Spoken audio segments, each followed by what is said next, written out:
தமிழ் தேசிய பரப்புல பயணிக்கிற கட்சிகள் புலவடைந்திருக்கின்றது என்றது ஒரு பக்கம் இருந்தாலும் கூட அதற்கு பிறகான காலகட்டத்தில் ஒரு கட்சிக்குள்ளேயே பிளவுகள் ஏற்படுறது.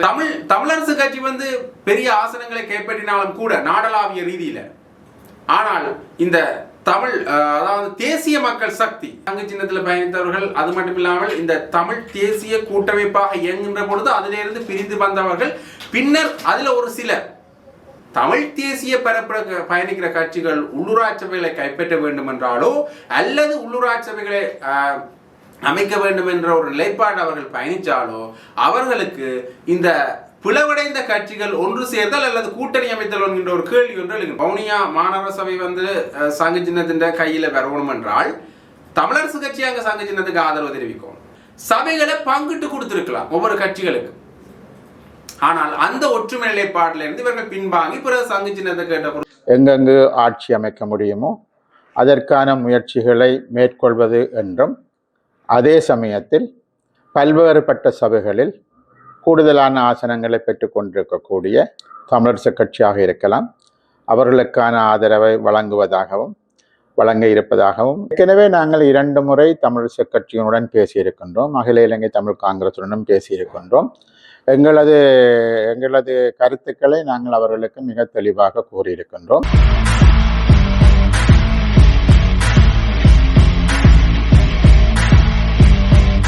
ஜெஃப்னாபடியின் சொந்தங்களுக்கு வணக்கம். இந்த தமிழ் தேசிய பரப்புல பயணிக்கிற கட்சிகளுக்கு தமிழ் மக்கள் இந்த உள்ளூராட்சி சபை தேர்தலில் ஓரளவுக்கான பெரும்பான்மை பலத்தை கொடுத்திருக்கிறார்கள் என்றுதான் சொல்ல வேண்டும். அதுக்கான ஏன் நான் அப்படி சொல்றேன்னு பார்த்தீங்கன்னா, இந்த பாராளுமன்ற தேர்தல் ஜனாதிபதி தேர்தல் பாராளுமன்ற தேர்தல் நிலைப்பாடுகள் எடுத்து பார்க்கின்ற பொழுது குறிப்பாக இந்த ஜனாதிபதி தேர்தலில் இந்த தமிழ் கட்சிகளுக்கு இடையில இருந்த பிளவு காரணமாக மக்கள் கொஞ்சமே தமிழ் கட்சிகளில் இருக்கிற அந்த ஆதரவு நிலைப்பாட்டை குறைத்து கொண்டார்கள் என்றுதான் சொல்ல வேண்டும். அடுத்த வருடம் பாராளுமன்ற தேர்தலில் ஏனென்றால் பொது வேட்பாளர் நிறுத்தப்படுகின்றார் ஜனாதிபதி தேர்தலில், அவருக்கு எதிரான நிலைப்பாடே, அதாவது பொது வேட்பாளர் நிறுத்தப்பட்டது ஒரு தமிழ் தேசிய பரப்புல பயணிக்கிற ஒரு கட்சியில. அப்ப அந்த கட்சியில இருக்கிற ஒரு சிலரை அந்த பொது வேட்பாளரை நிராகரிக்கின்ற அல்லது அவருக்கு எதிரான பிரச்சாரத்தை மேற்கொள்ற தன்மைகளை பார்க்கக்கூடிய மாதிரி இருந்தது. அதற்கு பிறகு அந்த பொது வேட்பாளர் மேலேயே கட்சி ரீதியான நடவடிக்கைகள், ஒழுக்காட்டு நடவடிக்கைகள் எடுக்கப்படுது. அது வேற விஷயம். இருந்தாலும் கூட இந்த தமிழ் தேசிய பரப்புல பயணிக்கிற கட்சிகள் புலவடைந்திருக்கின்றது என்றது ஒரு பக்கம் இருந்தாலும் கூட அதற்கு பிறகான காலகட்டத்தில் ஒரு கட்சிக்குள்ளேயே பிளவுகள் ஏற்படுறது பார்க்கக்கூடிய மாதிரி இருந்தது. குறிப்பாக இந்த தமிழ் தேசிய கூட்டமைப்பாக பயணித்தவர்கள் புலவடைகின்றார். அப்ப அவர்களுடைய பிளவு சங்கு சின்னமாக சிலர் அந்த குறிப்பிட்ட பொது வேட்பாளர் ஆதரித்த சங்கு சின்னத்தை ஆதரித்து பயணிக்கின்றார்கள். அதற்கு பிறகான காலகட்டத்தில் சிலர் அதாவது ஏற்கனவே தமிழரசு கட்சி வீட்டு சின்னத்தை வைத்துக் கொண்டு தொடர்ந்து பயணித்துக் கொண்டிருக்கின்றது. அதுக்கு பிறகு ஏலவே தமிழ் தேசிய கூட்டமைப்பில் இருந்த பிரிஞ்ச சைக்கிள் சின்னத்தில் தமிழ் தேசிய மக்கள் முன்னணியாக இருக்கட்டும், பிறகு மான் சின்னத்தில் பயணிக்கிற மணி அணியாக இருக்கட்டும், இப்படி பலர் தங்களுடைய நிலைப்பாடுகளை கொள்கை தமிழ் தேசியம் என்றதில் பயணித்துக் கொண்டு தங்களுடைய நிலைப்பாடுகளில் இவர்கள் வேறுபாட்டை காட்டிக் கொண்டிருக்கின்றார்கள். குறிப்பாக இந்த பொது வேட்பாளர் களமிறக்கினா அந்த நிலைப்பாட்டிலிருந்து சிலர் வேறுபடுவதை காணக்கூடிய மாதிரி இருந்தது. ஏன் தமிழரசு கட்சிக்குள்ளேயே சுமந்திரன் பொது வேட்பாளரை ஆதரித்தும் பொது வேட்பாளருக்கு எதிராகவும், சுமந்திரன் பொது வேட்பாளருக்கு எதிராகவும், ஸ்ரீதரன் பொது வேட்பாளருக்கு ஆதரவாகவும் தன்னுடைய நிலைப்பாட்டை வெளிப்படுத்தியிருந்தார். மாவை சேனாதிராஜா அவர்கள் எந்த நிலைப்பாட்டை வெளிப்படுத்துகிறார் என்பதே ஒரு குழப்பமாகத்தான் இருந்தது. பொது வேட்பாளர் ரணில் விக்ரமசிங்க, பிறகு சஜித் பிரேமதாசன், இப்படி ஒரு நிலைப்பாட்டில் ஒரு சிக்கல் பிடுங்களுக்குள்ள இருந்த கட்சிகளாக இந்த தமிழ் தேசிய பரப்புல பயணிக்கிற கட்சிகள் இருந்ததை காணக்கூடிய மாதிரி இருந்தது. இந்த ஜனாதிபதி தேர்தல் பின்னர் பாராளுமன்ற தேர்தலில் இவர்கள் அதற்கான ஒரு விளைவுகளை சந்திக்கின்றார்கள். தமிழரசு கட்சி பெரிய ஆசனங்களை கைப்பற்றினாலும் கூட நாடளாவிய ரீதியில, ஆனால் இந்த அதாவது தேசிய மக்கள் சக்தி ஒரு சிங்கள கட்சி அல்லது தென்னிலங்கையில் இருக்கிற ஒரு கட்சி 3 ஆசனங்களை கைப்பற்றுகிற அளவுக்கு மிகவும் ஒரு இந்த தமிழ் கட்சிகளுடைய நிலைப்பாடு மக்களை பாதித்திருக்கின்றது தான் சொல்லணும் பாராளுமன்ற தேர்தலில். பிறகு அதற்கு பிறகான காலப்பகுதியில் வந்து இந்த தேசிய மக்கள் சக்தியினுடைய சில செயற்பாடுகள், அவர்கள் கொடுத்த வாக்குறுதிகளை சரியான முறையில் நிறைவேற்றியல்கின்ற விடயத்தை வந்து இந்த தமிழ் தேசிய பரப்பில் பயணிக்கிற கட்சிகள் தங்களுடைய தேர்தல் பிரச்சாரமாக முன்வைக்கின்றார்கள் உள்ளூராட்சி சபை தேர்தலில். உண்மையிலேயே அவர்கள் தேசிய மக்கள் சக்தியினர் சில விஷயங்களை செய்யலை என்பதுதான் உண்மை. அதாவது பயங்கரவாத திட்டம் நீக்கப்படும் என்று சொன்னார்கள். அதற்கே ஒரு தாமதம் என்றால் ஒரு இழுத்தடிக்கின்ற ஒரு தாமதமாகவே இருக்கின்றது இந்த பயங்கரவாத திட்டம். அது மட்டும் இல்லாமல் அரசியல் கைதிகள் விடுதலை தொடர்பாக ஒரு விடயங்களும் பெரிதாக பேசப்படவில்லை. அது மட்டும் இல்லாமல் விஜித கேர்தவர்கள் ஜெனீவா அமர்வுல வந்து இந்த இனவழிப்பு என்ற ஒரு விடயமே நடக்கலை என்கின்ற பொருள்பட பேசி சர்வதேச விசாரணை வந்து முற்றாக நிராகரிக்கின்ற பாணியில பேசுறார். அப்ப இது வந்து தமிழ் மக்கள் மத்தியில ஒரு ஆதரவின்மையை உருவாக்குகின்றது தேசிய மக்கள் சக்திக்கு. அது மட்டும் இல்லாமல் சில பொருட்களின் விலை உயர்வும் பொதுப்போக்குல பயணிக்கிறவர்களுக்கு தேசிய மக்கள் சக்தி மேல ஒரு ஆதரவின்மை அல்லது தேசிய மக்கள் சக்தியின் மேல ஒரு நிராகரிப்பை ஏற்படுத்துகின்றது. அப்ப அதற்கு பிறகு இந்த தேசிய மக்கள் சக்தியில இருந்த ஆதரவின்மையை வந்து தமிழ் தேசிய பரப்புல பயணிக்கிற கட்சிகள் பிடித்துக் கொள்கிறார்கள். அதுல வந்து குறிப்பாக இந்த சங்கு சின்னத்தில் பயணித்தவர்கள், அது மட்டும் இல்லாமல் இந்த தமிழ் தேசிய கூட்டமைப்பாக இயங்குகின்ற பொழுது அதிலிருந்து பிரிந்து வந்தவர்கள், பின்னர் அதுல ஒரு சிலர் ஸ்ரீகாந்தா, சிவாஜிலிங்கம் ஒரு சிலர் வந்து யாரோட கூட்டணி அமைக்கிறார்கள் என்று பார்த்தீங்கன்னா தமிழ் தேசிய மக்கள் முன்னணியோட. அவைகள் தமிழ் தேசிய பேரவையாக இயங்குகின்றார்கள் உள்ளூராட்சி சபை தேர்தல். அப்ப அதற்கு பிறகு இந்த உள்ளூராட்சி சபை தேர்தலில் 2 பிரதான கட்சிகளாக கிட்டத்தட்ட தமிழ் தேசிய பரப்புல பயணிக்கிறதுலேயே 3 பிரதான கட்சிகளாக, ஒன்று சங்கு சின்னத்தில் பயணித்த கட்சியா இருக்கட்டும், சைக்கிள் சின்னத்தில் பயணித்த கட்சியா இருக்கட்டும், பின்னர் தமிழரசு கட்சி. அப்ப இவர்கள் போட்டியிடுகின்றார்கள். இவர்களுடைய பிரச்சார பாணி எப்படி இருக்கிறது என்றால் தேசிய மக்கள் சக்திக்கு எதிரான ஒரு பாணியாக இருக்கின்றது. அது மக்கள் மத்தியில மிகப்பெரிய வரவேற்பை பெற்றது. பின்னர் அவர்களுக்கு மக்கள் ஏகோபித்த ஒரு வரவேற்பை மீண்டும் தமிழ் தேசிய பரப்புல பயணிக்கிற கட்சிகளுக்கு கொடுத்திருந்தார்கள். ஆனால் அப்படி கொடுத்திருந்தாலும் கூட பெரும்படுப்புல சபைகளை கைப்பற்றுவதற்கு மீண்டும் சிக்கல் நிலைமை தோன்றது இந்த தமிழ் தேசிய பரப்புல பயணிக்கிற கட்சிகளுக்கு. காரணம் என்று பாத்தீங்கன்னா இவர்களுடைய பிளவு. ஒரே கட்சியாக பயணித்திருந்தால் ஒரு ஏகோபித்த ஒரு பெரும்பான்மை இவர்கள் பெற்றிருப்பார். ஆனால் இவர்களுடைய பிளவு அல்லது இவர்கள் கட்சி ரீதியாக தனித்தனியாக பயணித்ததன் காரணமாக வாக்குகள் பிளவடைகின்றன. அது ஜனநாயக உரிமை. கட்சி ரீதியாகவோ தனித்தனியாகவோ அல்லது கூட்டாகவோ போட்டியிட வேண்டிய ஒரு ஜனநாயக உரிமை என்று வைத்துக் கொண்டாலும் கூட தமிழ் தேசிய பரப்புல பயணிக்கிற கட்சிகள் உள்ளூராட்சி சபைகளை கைப்பற்ற வேண்டும் என்றாலோ அல்லது உள்ளூராட்சி சபைகளை அமைக்க வேண்டும் என்ற ஒரு நிலைப்பாடு அவர்கள் பயணித்தாலோ அவர்களுக்கு இந்த பிளவடைந்த கட்சிகள் ஒன்று சேர்தல் அல்லது கூட்டணி அமைத்தல் என்கின்ற ஒரு கேள்வி ஒன்று எழுகின்றது. குறிப்பாக ஜாழ் மாநகர சபையில வந்து பெரும்பான்மையை யார் கைப்பற்றுகின்றார் என்று பார்த்தீங்கன்னா தமிழரசு கட்சி. அதுவும் பெரும்பான்மை என்று சொல்லலாம், அதிக வாக்களை தமிழரசு கட்சி கைப்பற்றுகிறது. அதுக்கு அடுத்தபடியாக ஒரு வாக்கு வித்தியாசத்துல வந்து தமிழ் தேசிய மக்கள் முன்னணி, அதாவது தமிழ் தேசிய பேரவையாக பயணித்த சைக்கிள் சின்னத்தில் பயணித்த கட்சி எடுக்குது. அதற்கு பிறகு இந்த சங்கு சின்னத்தில் பயணித்த கட்சி வந்து 3வது நிலைப்பாட்டை எடுக்கின்றார்கள். ஆக இப்படி ஒரு பெரிய வித்தியாசத்தில் அவர்கள் இருக்கின்ற பொழுது இந்த சங்கு சின்னத்தின் ஆதரவை யாருக்கு கொடுக்க போன்றார்கள் என்கின்ற ஒரு கேள்வி ஒன்று எழுது. அதுல வந்து அண்மை காலமாக நடந்த இந்த கலந்துரையாடல்களின் அடிப்படையில என்ன விடயம் தெளிவாக தெரிந்தது என்று பார்த்தீங்கன்னா தமிழரசு கட்சிக்கு தான் சங்கு சின்னம் ஆதரவு தெரிவிக்கும். ஏனடா வவுனியா மாநகர சபை வந்து சங்கு சின்னத்தின் கையில வரணும் என்றால் தமிழரசு கட்சி அங்க சங்கு சின்னத்துக்கு ஆதரவு தெரிவிக்கும். அதே மாதிரி ஜாழ் மாநகர சபை கையில வரணும்டா தமிழரசு கட்சிக்கு சங்கு சின்னம் ஆதரவு தெரிவிக்கணும், ஜனநாயக தமிழ் தேசிய கூட்டணி. அப்ப இப்படியான நிலைப்படுத்த எல்லாருக்குமே தெரிஞ்ச விஷயம். அப்ப இப்படி யார் முன்னணி வகிக்கிற சபைகள்ல அவர்கள் முன்னணி வகிக்க வேண்டும் என்றாலும் இந்த தமிழ் கட்சிகளுடைய குறிப்பாக தமிழரசு கட்சி சங்கு சின்னத்தினுடைய ஆதரவுகள் மாறி மாறி தேவைப்பட்டது. இதே நிலைமை தமிழ் தேசிய மக்கள் முன்னணிக்கும் தேவைப்பட்டது. ஆனால் இந்த பெருமெடுப்புல என்ன விஷயம் சொல்லப்பட்டதுன்னு பார்த்தீங்கன்னா தமிழரசு கட்சி சங்கு கூட்டணி இது 2 பேரும் தான் கூட்டணி அமைப்பினம் என்ற பொருளை தான் பேசப்பட்டது. ஆனால் சங்கு சின்னத்தை வந்து தமிழ் தேசிய பேரவையாக பயணித்த தமிழ் தேசிய மக்கள் முன்னணியும் வந்து கேட்டிருந்தது. ஆனால் ஓரளவுக்கு அந்த வாய்ப்புகள் மறுக்கப்பட்டன என்று தான் சொல்ல வேண்டும். பெருமளவில் அவர்கள் ஆராயின்றோம் என்று சொன்னாலும் கூட தமிழ் தேசிய மக்கள் முன்னணிக்கான வாய்ப்பு மறுக்கப்பட்டு தமிழரசு கட்சிக்கு அந்த வாய்ப்பு கொடுக்கப்படுகிறது. ஆனால் இப்ப மீண்டும் ஒரு சிக்கல் பிடுங்கல் நிலைமை வந்து வருது. யாருக்குன்னு பார்த்தீங்கன்னா தமிழரசு கட்சிக்கும் சங்கு சின்னத்துக்கு.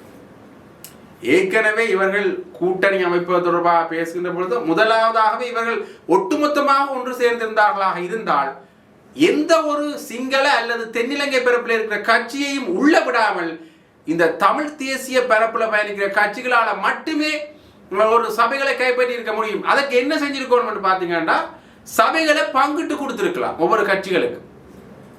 ஆனால் அந்த ஒற்றுமை நிலைப்பாட்டில இருந்து இவர்கள் பின்வாங்கி பிறகு சங்கு சின்னத்தை கேட்ட பொழுது சங்கு சின்னம் தமிழரசு கட்சிக்கு ஆதரவு தெரிவிக்கின்ற ஒரு நிலைப்பாட்டில இருந்து பிறகு மீண்டும் சங்கு சின்னத்துக்கும் தமிழரசு கட்சிக்கும் பிடுங்கல் நிலைமை ஒன்று வருது. அந்த வகையில ஜனநாயக தமிழ் தேசிய கூட்டணியுடைய இந்த நிறைவேற்று குழு கூட்டம் நடக்கிறது. அந்த கூட்டத்தில் சில முடிவுகள் எடுக்கப்படுகிறது. அந்த முடிவுகளை அறிவிக்கும் முகமாக ஒரு ஊடக சந்திப்பு நடக்கின்றது.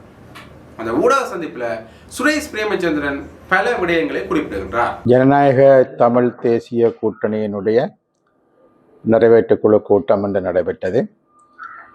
இந்த நிறைவேற்றுக்குழு கூட்டத்தில் முக்கியமாக அடுத்த மாதம் தெரிவு செய்யப்பட இருக்கக்கூடிய பிரதேச சபைகள் தொடர்பாக நீண்ட கலந்துரையாடல் மேற்கொள்ளப்பட்டது.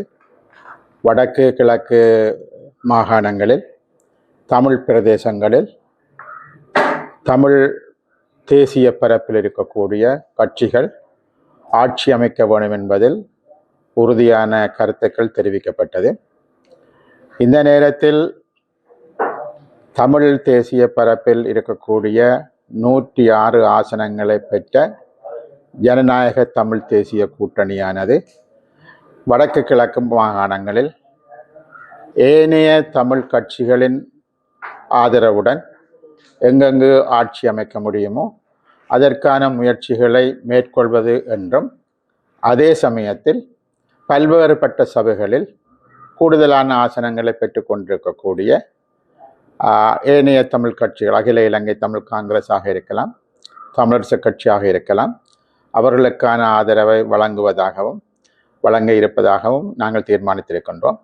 ஆகவே ஒட்டுமொத்தமாக வடக்கு கிழக்கில் மிக பெருமளவிலான வாக்குகளையும் ஆசனங்களையும் கொண்டிருக்கக்கூடிய தமிழரசு கட்சி, ஜனநாயக தமிழ் தேசிய கூட்டணி, அகில இலங்கை தமிழ் காங்கிரஸ் போன்றவர்கள் ஆட்சி அமைக்கின்ற நடவடிக்கைகள் தொடர்பாக நாங்கள் சாதகமாக பரிசீலிப்போம் என்பதுடன் பல சபைகளில் நாங்கள் ஆட்சி அமைப்பதற்கான சூழ்நிலைகள் ஜனநாயக தமிழ் தேசிய கூட்டணிக்கு இருக்கிறது என்ற அடிப்படையில் அந்த விடயங்களிலும் நாங்கள் ஏனையோருடனும் பேசி அவை தொடர்பாகவும் நாங்கள் முடிவுகள் எடுப்பதாக தீர்மானித்திருக்கின்றோம்.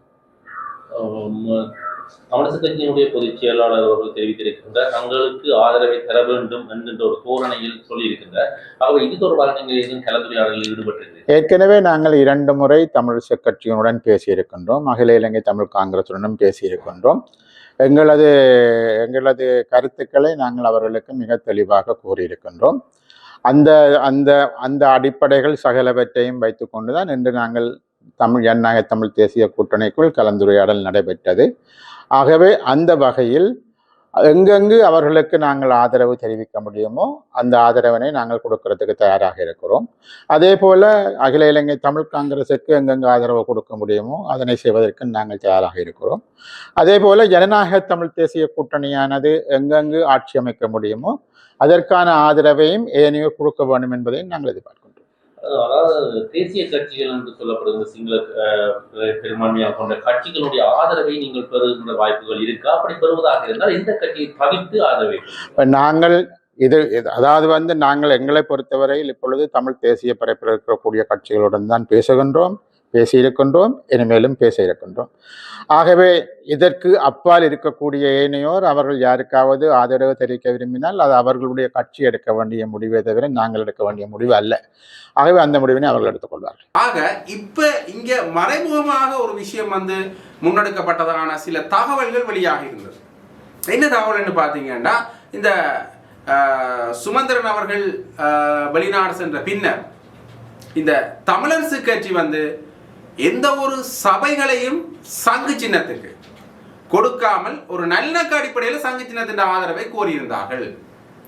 இருந்தாலும் அந்த ஆதரவை கொடுப்பதற்கு சங்கு சின்னம் மறுத்திருந்தது என்ற பொருள்பட பேசப்பட்டது. சமூக ஊடகம் ஒன்று இந்த செய்திகள் பரவலாக வெளியாகியிருந்தன. அது மட்டுமில்லாமல் இந்த சங்கு சின்னத்து பிறகு சுமந்திரன் அவர்கள் வெளிநாட்டில் இருந்து வந்த பிறகு இது தொடர்பாக சுமந்திரன் கேட்டா பிறகு என்ன விஷயம் சொன்னது என்று பார்த்தீங்கன்னா, கட்சியுடன் பேசி முடிவெடுப்பதாக சுமந்திரன் சொல்லியிருந்தார். கட்சி இந்த நிலைப்பாடு தான் இருக்கின்றது, இருந்தாலும் நாங்கள் கட்சியுடன் பேசி ஒரு சாதகமான முடிவுகள் எடுக்கப்படும் என்ற நிலைப்பாட்டில் சுமந்திரன் சொன்னதாகவும் தகவல்கள் வெளியாக இருந்தது. இருந்தாலும் கூட இந்த தமிழரசு கட்சி இப்ப எந்த முடிவு எடுக்குதோ அதற்கு பிறகுதான் சங்கு சின்னம் தமிழரசு கட்சியோட கூட்டா அல்லது தமிழ் தேசிய மக்கள் முன்னணியோட கூட்டா என்ற விடயத்தை தெரிவிக்க முடியும். நாங்க சின்னங்கள் அடிப்படையில் சொன்னா வீட்டு சின்னத்துல பயணிப்பவர்கள் என்ன முடிவு எடுக்கின்றார்களோ, அதாவது இவர்கள் சபைகளின் பங்கீடு வந்து ஒரு ஜனநாயக அடிப்படையில் இவர்கள் சபையில பங்கிட்டு கொடுத்தால் சங்கு சின்னத்துக்கு சங்கு வீடு கூட்டணி இருக்கு. அப்படி இல்லாத பட்சத்துல சங்கு சைக்கிள் கூட்டணி இருக்கும் என்றுதான் பேசப்படுகின்றது. இது தொடர்பாக அண்மையில CVK சிவஞானம் அவர்கள் அந்த குறிப்பிட்ட ஊடகத்தை தொடர்பு கொண்டு சொன்ன போது சில விஷயங்களை சொன்னதாக அந்த ஊடகத்தில் பதிவாயிருக்கு. என்ன விடயம் பார்த்தீங்கன்னா, நான் எந்த ஒரு வகையிலையும் இவர்களை தொடர்பு கொண்டு பேசியில்லை. நான் செல்வம் அடைக்கல்நாதனை மட்டும் இந்த மன்னார்ல மாந்த கிழக்கு பிரதேசபை என்ற ஆட்சி அமைப்பு தொடர்பான சில அதில் சபைகளில் பயிர் தொடர்பான சில விஷயங்கள் தொடர்பாகத்தான் பேசியிருந்தேன். அதுக்கும் சுமந்திரன் வந்தா பிறகு பேசாமல் ஒரு நிலைப்பாடு தான் எட்டப்பட்டதை தவிர இந்த சங்கு வீடு அதான் நான் அந்த அவர்களுடைய கட்சிகள் அடிப்படையை பார்த்தா தமிழரசு கட்சி ஜனநாயக தமிழ் தேசிய கூட்டணி என்ற முறிவுக்கு தமிழரசு கட்சி காரணமாக அமையாது. இப்பையும் தமிழரசு கட்சியினுடைய கதவுகள் திறந்தேதான் இருக்கின்றன. சங்க சின்னத்தில் பயணிப்பவர்கள் தொடர்ந்து வந்து கூட்டணி அமைத்துக் கொள்ளலாம் என்கின்ற பொருள்பட CVK சிவஞானம் அவர்கள் தன்னுடைய தரப்பு நியாயத்தை சொல்லியிருக்கின்றார் என்ற தகவலும் வெளியாக இருக்கிறது. செட்டிகுளம் பிரதேச சபையிலே தேசிய ஐக்கிய மக்கள் சக்திக்கு ஆதரவு வழங்குவதற்கு தமிழ் கட்சிகள் உடன்பட்டிருப்பதாக ஒரு தகவல் வெளிவந்திருக்கிறது. இது தொடர்பாக உங்களுடைய நிலப்பாடு வவுனியா மாவட்டத்தை பொறுத்தவரைக்கும்